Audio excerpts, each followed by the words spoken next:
Bill is looking for a quick way to check charging system operation. He feels that complete testing of the entire system shouldn't be necessary on every charging system job. Let's see how Larry straightens him out. What's the problem, Bill? The only time I ever see you looking at a service manual is when you're in trouble. No trouble, Larry, but I can't see why I have to wade through all this stuff just to check the charging system. Well, don't let it throw you. That testing procedure is a real time saver when you're troubleshooting a tough one or making regulator adjustments. But if you only want to quick check the system operation, a visual inspection and a charging voltage check may be all that's needed.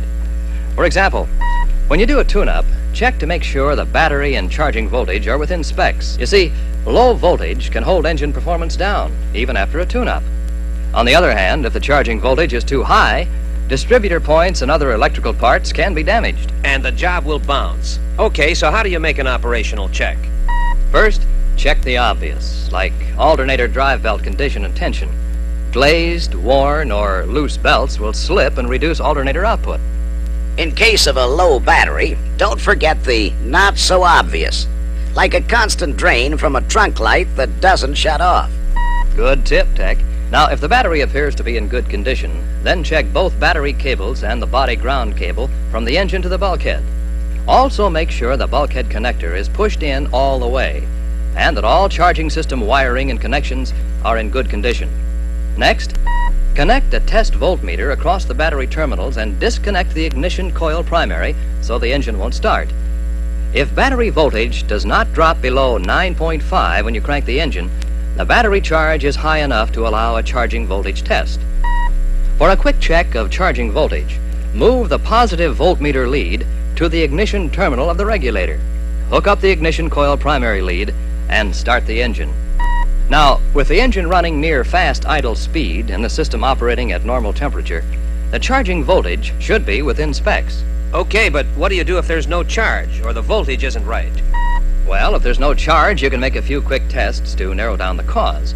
But understand, these are only preliminary checks, so don't assume that they'll take the place of the regular tests in the service manual.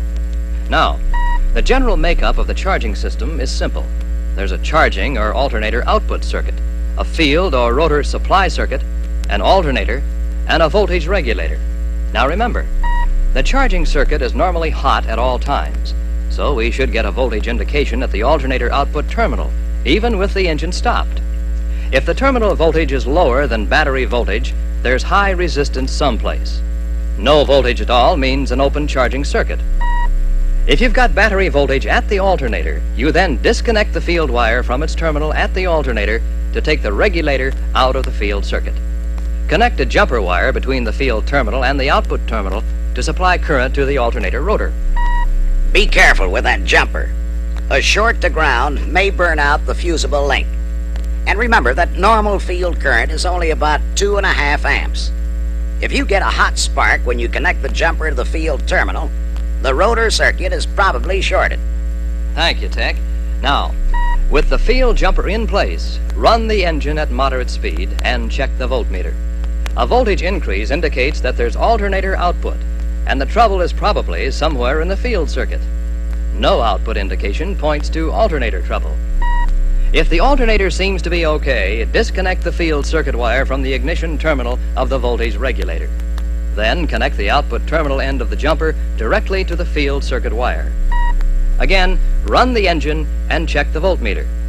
If you have a charge indication, it means that the field circuit itself is probably okay, and you'll have to check out the voltage regulator. What if the system charges too much or too little? Well, that opens a whole new ballgame. The cause may be high resistance, a short, or an open somewhere in the system. And that's where the service manual tests come to the rescue. Can't you simply adjust the voltage regulator? Not on your life, Bill. Adjusting the regulator before you make the other tests can really foul things up. Larry, why don't you give Bill your slant on making the charging system tests? It never hurts anyone to review from time to time. Yeah, sounds like a good idea, Tech. We can do a checkout on this job here. Charging system tests are made in 5 steps. Battery, field circuit resistance, charging circuit resistance, current output, and voltage regulator operation. Be sure to follow this sequence so you'll know you're getting accurate indications. You see, Test specifications for alternator output and regulator operation are based on knowing that field circuit and charging circuit resistances are within specs.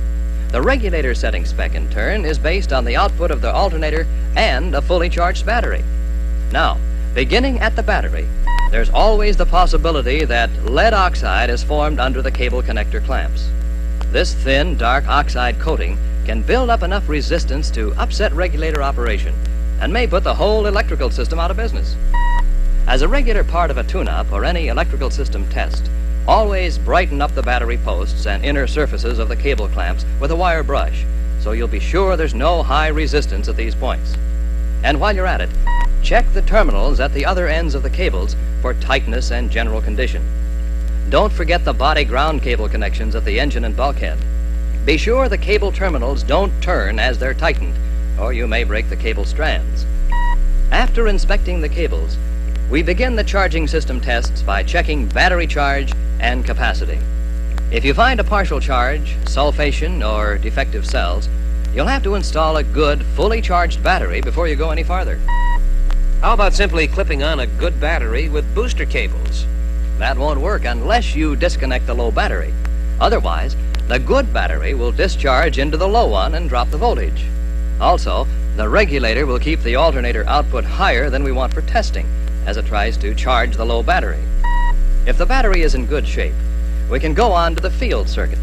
The field and charging circuits share a common path from the battery to the junction terminal of the starter relay, through the bulkhead connector and to the ammeter. From the ammeter, the two circuits are separate. The field circuit continues from the ammeter to the ignition switch. From there, it passes back through the bulkhead connector to the regulator. It then goes to the alternator field terminal and through the rotor windings to ground. Since current normally flows through the field circuit when the ignition switch is on, we can check circuit resistance without running the engine. We measure field circuit resistance by checking the voltage drop across the circuit from the battery to the voltage regulator, with the primary ignition wire disconnected from the ballast resistor. The voltage drop indication is small, so we use a voltmeter with a scale graduated in tenths of a volt. Any questions at this point, Bill? Why do you disconnect the primary ignition wire from the ballast resistor?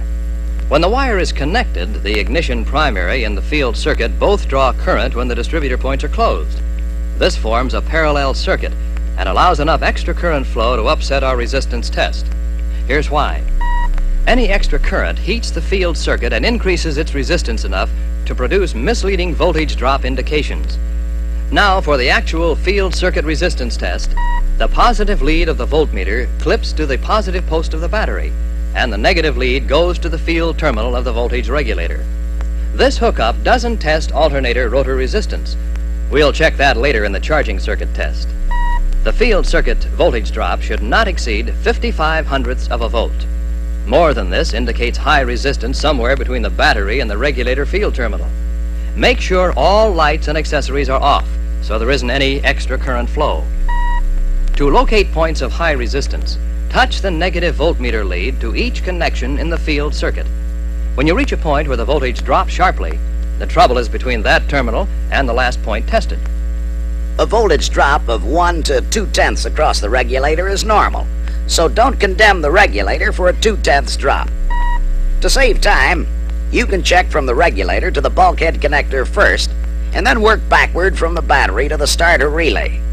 Any high resistance which remains is in the bulkhead connector or in the ammeter and ignition switch circuit. Wiggle the wires and connectors while you watch the voltmeter. Movement of the pointer can mean you found a loose or dirty connection or a broken wire. Don't overlook the possibility of poor connections in the bulkhead connector itself. And let's not overlook the fact that we'll run out of sound if someone doesn't turn the record right now.